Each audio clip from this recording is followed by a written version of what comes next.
Hello everyone, my name is Jason Sanger and this is my Module 3.2 assignment.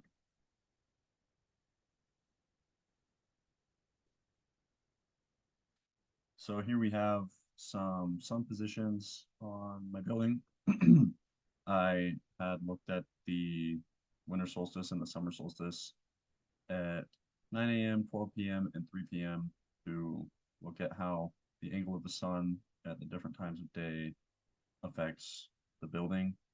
And then here at this bottom area under product massing, we can see on the left that I have overhangs in the form of balconies, and those are preventing the high angle summer rays from hitting windows, but are allowing those low angle winter rays to hit the window. And that will effectively help cool the building in the summer, help keep it cool, and to help heat up the building in the winter. And so to determine those sun angles, I use these charts here for climate zone 9 in California.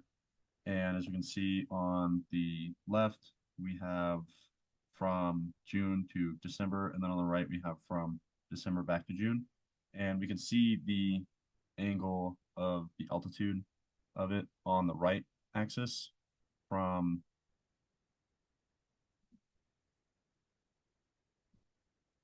from 0 all the way up to 90. And then we can look at the bearing angle down on the bottom. And so then we can see the highest it gets is up to almost 80 degrees in the summer. And so that was what I was using to determine that. And then here we have a little diagram sort of showing those sun angles. And of course, the sun is south of Los Angeles because LA is north of the equator. So those angles are being shown coming from the south in this diagram. I'm also showing a little bit of cross ventilation here.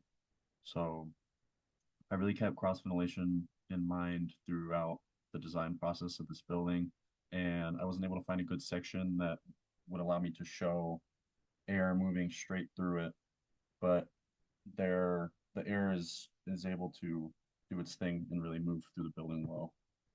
And then here's a more of a massing diagram, exterior diagram here, where we can see how the air would sort of move around the building.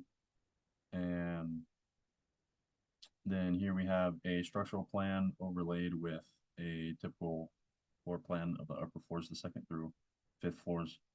And as you can see, I really wanted to keep the structure going with the units. And here's the primary structure location. So now we can also see the columns. I wanted to keep the columns fairly evenly spaced out. There is an elevator and in that sort of centralized area, so those beams aren't able to continue, and there aren't any columns in that spot. And that's something I also have to keep in mind when designing this. Here's the structure elevation, just a sort of head-on view. We can kind of see those lines of columns going diagonally backwards.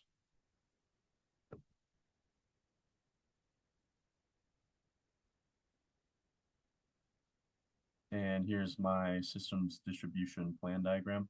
So marked in blue are the wet cores, and marked in orange are the mechanical cores.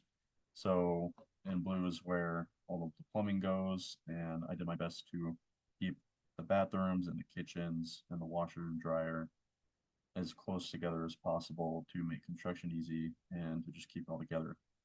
And then for mechanical, I have three cores, each next to the vertical circulation cores, so the stairs and the elevators. And so the one on the to the west and the centralized one are tucked in a foot wide space next to the stairs. And then the one to the east is a bit of a larger space where the building can have a little more freedom mechanically. Then here is a typical north section of the building, east section. Here's the plan for the first floor, and then the plan for the upper floors. Thank you.